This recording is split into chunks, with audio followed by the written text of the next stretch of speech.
Hello friends, welcome to Krishna academy. दोस्तों, हम लोग super TET, KBS, D triple S B और पेट के लिए इंग्लिश पढ़ रहे थे और इंग्लिश में हम लोग पढ़ रहे थे इडियम एंड फ्रेज। और इडियम फ्रेज का हमने 2 वीडियो ऑलरेडी बना रखा है।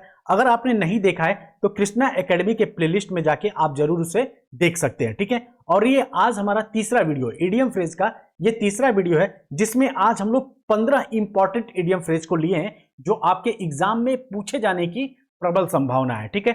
इसके पहले हमने 1 वर्ड सब्स्टिट्यूशन के भी 2 वीडियो कराए हैं। तो हम लोग का, जैसे मैंने आपसे कहा था कि हफ्ते में 2 मैं आपको इंग्लिश की क्लास दूंगा, उसी के तहत मैं आज ही आपको क्लास दूंगा। मतलब एक वेडनेसडे या थर्सडे को मिलता है और आपका एक जो इंग्लिश की क्लास मिलती है वो संडे को मिलता है। तो चलिए, इडियम फ्रेज आज हम लोग पढ़ेंगे। इडियम फ्रेज का मतलब क्या होता है? इडियम फ्रेज जैसे आप लोग हिंदी में मुहावरे और लोकोक्तियां पढ़ते हैं, उसी को इंग्लिश में क्या बोला जाता है? तो उसी को इंग्लिश में इडियम एंड फ्रेज बोला जाता है। और आज हम लोग 15 इंपॉर्टेंट इडियम फ्रेज पढ़ेंगे जो आपके एग्जाम में आए हुए हैं, ठीक है। तो चलिए, हमारा अगला है, हमारा पहला क्वेश्चन है, मतलब पहला इडियम फ्रेज है कि a can of worms. A can of worms का मतलब क्या होता है? जटिल समस्याओं का पिटारा, ठीक। वर्म्स का मतलब ये होता है क्या? वर्म्स का मतलब ये होता है कीड़ा, ठीक। तो जैसे आप लोग पेप्सी कोल्ड ड्रिंक पीते हैं ना, जैसे कहते हैं भैया कैन में दे दो, कैन वाली पेप्सी दे दो। अगर मान लीजिए उसी कैन में मैं कीड़े भर के दे दूं और कह दूं कि अपने हाथ में पकड़े रहिए, तो आप क्या होगा? वो आपके लिए जटिल समस्या है, क्योंकि कीड़े अगर बाहर आ जाएंगे तो आप डर जाएंगे। तो कैन ऑफ वर्म्स का मतलब होता है जटिल समस्याओं का पिटारा। चीजों को रिलेट करके पढ़ेंगे, आराम से पढ़ेंगे, इत्मीनान से पढ़ेंगे। वीडियो को बार बार देखिए, उसका नोट्स बना लीजिए, नोट्स बना के बार बार रिवीजन करेंगे, चीजें याद हो जाएंगी। ये सब मैं वही आपको करा रहा हूं इडियम फ्रेज जो आपके एग्जाम में पूछे गए हैं और आपके एग्जाम में पूछे जाएंगे। चलिए, हमारा अगला है be on the cards. Be on the cards का मतलब होता है संभावित, संभावित, ठीक है। हमारा अगला है stand a chance. Stand a chance का मतलब होता है सफलता की उम्मीद। चांस का मतलब क्या होता है? चांस का मतलब होता है अवसर। तो मान लीजिए अगर आपके पास कोई अवसर है, जैसे मैं अगर आप कह दूं कि अगले महीने मान लीजिए कि अगले महीने आपकी केबीएस की वैकेंसी आने वाली है, तो ये आपके लिए क्या है? एक अवसर है। केबीएस की वैकेंसी आ रही है अगले, मतलब इसका मतलब क्या हो गया कि ये आपके लिए अवसर है। अब इसके लिए क्या करेंगे? आप पढ़ना शुरू करेंगे, यानी पढ़ना शुरू करेंगे, यानी क्या? आपने स्टैंड लिया, यानी स्टैंड अ चांस का मतलब क्या हो गया? सफलता की उम्मीद। यानी कि केबीएस एग्जाम आपके लिए एक अवसर है और उसकी तैयारी अगर आप शुरू कर देंगे, इसका मतलब आपने उसके लिए क्या लिया? स्टैंड लिया। स्टैंड लिया यानी किसके लिए? उस अवसर के लिए, उस केबीएस एग्जाम के लिए आपने स्टैंड लिया। इसका मतलब क्या हो जाएगा? स्टैंड अ चांस का मतलब हो जाएगा सफलता की उम्मीद, ठीक। हमारा अगला है कि not have a clue. Not have a clue, clue का मतलब होता है क्या? विचार। तो नॉट हैव अ क्लू का मतलब होता है कोई विचार ना होना। इसका मतलब क्या हो जाएगा? नॉट हैव अ क्लू का मतलब हो जाएगा कोई विचार ना होना। हमारा अगला है कि at the crack of dawn. At the crack of dawn का मतलब होता है सवेरे सवेरे, ठीक। सवेरे सवेरे, यानी अगर आपसे कुछ क्वेश्चन पूछ ले कि सवेरे सवेरे का इडियम फ्रेज क्या होगा, तो आप बताएंगे, आप क्या बताएंगे? तो आप बताएंगे at the crack of dawn, ठीक। हमारा अगला है sell like a hot cake. Sell like a hot cake यानी हाथों हाथ बिकना। इसका मतलब क्या होता है? हाथों हाथ बिकना। तो हॉट केक, देखिए आप लोग को जब भी बर्थडे पार्टी होता है, जब भी आप लोग बर्थडे सेलिब्रेट कर या कुछ भी सेलिब्रेट कर, आपने नई कार खरीदी, नई गाड़ी खरीदी, नया घर खरीदा, तो आप लोग क्या करते हैं? केक काटते हैं। तो केक की डिमांड काफी ज्यादा होती है ना, और उसमें भी अगर आपको ताजा केक मिल जाए, एकदम तुरंत का, मतलब अभी हाल ही का बना बनाया केक मिल जाए, तो आपके लिए और अच्छा होता है। The sell like a hot cake, यानी हॉट केक का मतलब क्या होगा? हाथों हाथ बिकना। आप इसको रिलेट कर सकते हैं कि sell like a hot cake का मतलब होता है हाथों हाथ बिकना, ठीक। हमारा अगला है कि call the shots. Call the shots का मतलब होता है स्थिति पर नियंत्रण होना, ठीक। हमारा अगला है कि मतलब कॉल द शॉट्स का मतलब क्या होगा? तो स्थिति पर नियंत्रण होना होता है। हमारा अगला है carrot and stick. Carrot and stick का मतलब क्या होता है? ईमान और सजा एक साथ। कैरेट का मतलब क्या होता है? गाजर होता है, और स्टिक का मतलब होता है छड़ी होता है। तो गाजर और छड़ी, अगर इसका एग्जैक्ट मीनिंग निकालेंगे तो क्या निकलेगा? गाजर और छड़ी।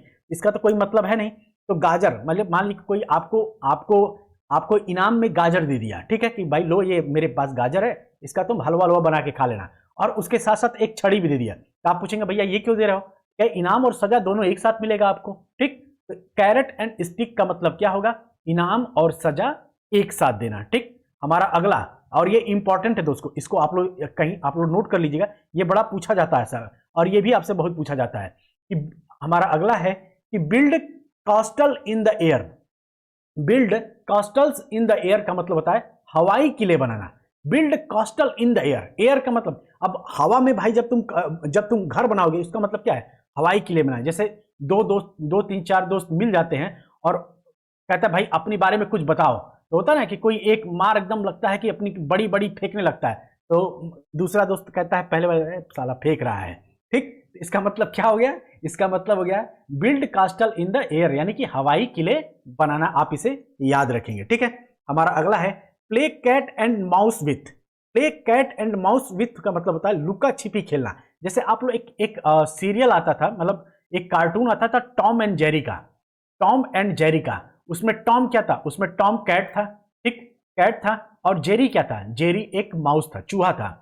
और वो क्या होता, देखते थे कि हमेशा टॉम जेरी की पीछा करता है, लेकिन जेरी को कभी पकड़ नहीं पाता। जेरी कहीं जाके छुप जाता है, कहीं उसको मतलब उसको बड़ा परेशान करता है जेरी। ठीक, तो टॉम एंड जेरी कार्टून में क्या होता है कि लुका छिपी का खेल खेलते हैं सब दोनों। उसी तरीके से अगर आपसे क्वेश्चन पूछा जाएगा play cat and mouse with का मतलब होता है लुका छिपी का खेल खेलना। उसी तरीके से हमारा अगला है अ कैच 22 सिचुएशन, यानी कि असमंजस की स्थिति। सिचुएशन का मतलब ही क्या होता है, स्थिति होता है, और कैच 22 का मतलब होता है असमंजस, असमंजस या कुछ समझ में ना आना। अ कैच 22 सिचुएशन का मतलब हो जाएगा असमंजस की स्थिति। आप इसे याद कर लेंगे। हमारा अगला है अ चेंज ऑफ हार्ट, मतलब विचार बदलना।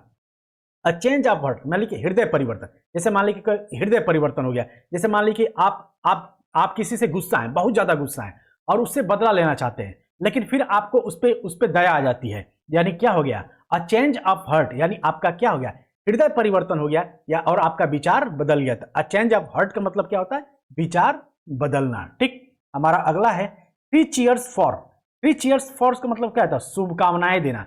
चीयर्स का मतलब क्या होता है, चीयर्स का मतलब, चीयर्स आप कब करते हैं, जैसे आप लोग दो दोस्त दो तीन दोस्त मिल जाते हैं, कहते हैं यार चलो कहीं चल के चिल करते हैं, और आपने गए किसी होटल में और आपने कुछ मंगाया, पीने का कुछ मंगाया, और उसके बाद से सैम्पिन उम्पिन, जैसे मान लो सैम्पिन उम्पिन रहता है, सैम्पिन मंगाया, और आपने एक ग्लास में से ग्लास लगा के बोलते हैं क्या, चीयर्स बोलते हैं। जैसे मूवी में आपने देखा होगा कि दो लोग ग्लास को जब एक दूसरे से टकराते दो ग्लास को, तो बोलते हैं चीयर्स। इसका मतलब क्या है, शुभकामनाएं देना, यानी थ्री चीयर्स फॉर। उसके लिए क्या होता है, आपको जाहिर सी बात है चीयर्स करने के लिए आपको लोग दो तीन लोगों की जरूरत पड़ेगी, तो थ्री चीयर्स फॉर का मतलब क्या होता है, शुभकामनाएं देना। आप इसे याद रखेंगे। हमारा अगला है ऑप्शन चॉइस। ऑप्शन चॉइस का मतलब होता है कोई विकल्प ना होना। ऑप्शन चॉइस का मतलब क्या होता है, कोई विकल्प ना होना। ठीक, उसी तरीके से हमारा अगला है claim to fame. Claim to fame, fame का मतलब क्या होता है, फेम का मतलब होता है प्रसिद्धि, और किसी प्रसिद्धि के लिए क्लेम करना, यानी इसका मतलब क्या हो गया, किसी के प्रसिद्ध होने का कारण होना। भाई जब आप फेम, आपके पास फेम है तो आप क्लेम भी तो करोगे। जैसे आपसे कोई पूछता है ना, एक मूवी नहीं है जिसमें पूछा था कि मेरे पास गाड़ी है, बंगला है, घोड़ा है, दौलत है, शोहरत है, तुम्हारे पास क्या है। वो कहता है क्या है, वो क्लेम क्या करता है, वो कहता है कि मेरे पास माँ है। तो उसी तरीके से आप लोग याद रखेंगे, क्लेम टू फेम का मतलब होता है किसी के प्रसिद्ध होने का कारण। ठीक, उसी तरीके से हमारा अगला है कम क्लीन। कम क्लीन का मतलब होता है क्या, सफाई पेश करना। जैसे आप लोग क्या होता है, आप लोग जब छोटे रहे होंगे, दो तीन भाई जब रहते हैं साथ में, जैसे दो आपकी मान ली छोटी बहन है या बड़ा भाई है, तो आप लोग आपस में लड़ गए, तो आपस में लड़ गए तो मम्मी पापा क्या करते हैं, बुलाते हैं। अब बोलते हैं कि बताओ ये तुम्हारी बहन है, तुम जानते हो कि तुमसे छोटी है, तो तुम इसे क्यों मारे हो। तो आप कहते हैं ना कि भाई ये गलती की तो हमने मार दिया, ये यानी आप अपनी सफाई पेश करते हैं। तो किसके सामने सफाई पेश करते हैं, अपनी मम्मी के पास जाके ही तो सफाई पेश करते हैं। तो कम क्लीन का मतलब क्या हो गया, सफाई पेश करना। ठीक, इसको आप याद रखेंगे। हमारा अगला है cock and bull story. Cock and bull story का मतलब क्या होता है, मनगढ़ंत कहानी। कॉक का मतलब क्या होता है, कॉक का मतलब हो जाएगा आपका कौवा, अब बुल का मतलब क्या होता है, बुल का मतलब होता है सांड। तो कॉक एंड बुल स्टोरी, अब कौवे का और सांड का कोई तुलना है, नहीं तुलना है, तो कॉक एंड बुल स्टोरी का मतलब क्या हो गया, मनगढ़ंत कहानी हो गया। ठीक, आप इसे याद रखेंगे। उसी तरीके से हमारा अगला है under a cloud. Under a cloud यानी कि मुसीबत में। अंडर अ क्लाउड का मतलब क्या होता है, बादल। जैसे मान लीजिए आप कहीं जा रहे हैं और अचानक खूब ज्यादा अंधेरा हो गया, मतलब बादल छा गए, तो मतलब क्या है कि आप डरे रहेंगे कि भाई कहीं बारिश ना हो जाए और कहीं मैं भीग ना जाऊं। अंडर अ क्लाउड का मतलब क्या है, मुसीबत में होना। ठीक उसी तरीके से हमारा आज का लास्ट है कोल्ड कंफर्ट। कोल्ड कंफर्ट का मतलब है झूठी तसल्ली।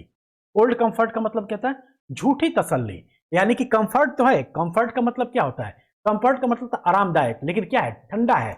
जैसे मान लीजिए कि आप जैसे खाना खा रहे हो, ठीक, खाना खाने में कंफर्ट तो है, सब कुछ है आपके पास, सब कुछ आपके अकॉर्डिंग बना हुआ है, लेकिन वो क्या है, ठंडा है, खाना ठंडा है। कोल्ड कंफर्ट यानी कि झूठी तसल्ली। तो आप इसको ऐसे रिलेट करके आप याद कर सके। देखिए दोस्तों, जब तक आप चीजों को रिलेट नहीं करेंगे, जब तक आप चीजों को समझेंगे नहीं, जब तक आप किसी भी टॉपिक को पढ़ रहे हैं, चाहे वो इंग्लिश हो, मैथ हो, मैथ हो, चाहे आपका कोई भी टॉपिक, आप कोई भी सब्जेक्ट पढ़ रहे हो, जब तक आप चीजों को रिलेट नहीं करोगे, एक कहानी नहीं बनाओगे अपने से, तब तक चीजें याद नहीं रहेंगी। क्योंकि आप स्ट्रेट फॉरवर्ड पढ़ोगे तो आपको चीजें पढ़ोगे और भूल जाओगे। और उसके लिए सबसे जरूरी है रिवीजन। रिवीजन, जैसे आप लोग, बहुत सारे लोग कहते हैं कि सर मुझे हिस्ट्री नहीं समझ में आता, हम हिस्ट्री में बहुत जल्दी भूल जाते हैं। तो हिस्ट्री में क्या करिए, जो चीजें आपको याद रहती हैं, हिस्ट्री में जो चीजें याद है उसको तो आप लोग नोट मत करिए, लेकिन जो चीजें, जो पॉइंट आप बार बार भूल जाते हैं, उसको क्या करिए, उसको कहीं कॉपी में एक पॉइंट फॉर्म में लिख लीजिए और उसको बार बार दोहराते रहिए, और बार बार रिवीजन करेंगे तो आपको चीजें नहीं भूलेंगी। ठीक है दोस्तों, तो चलिए फिर मिलते हैं अगले संडे के क्लास वाली इंग्लिश में। तब तक के लिए आप सभी का बहुत बहुत धन्यवाद। जय हिंद, जय भारत।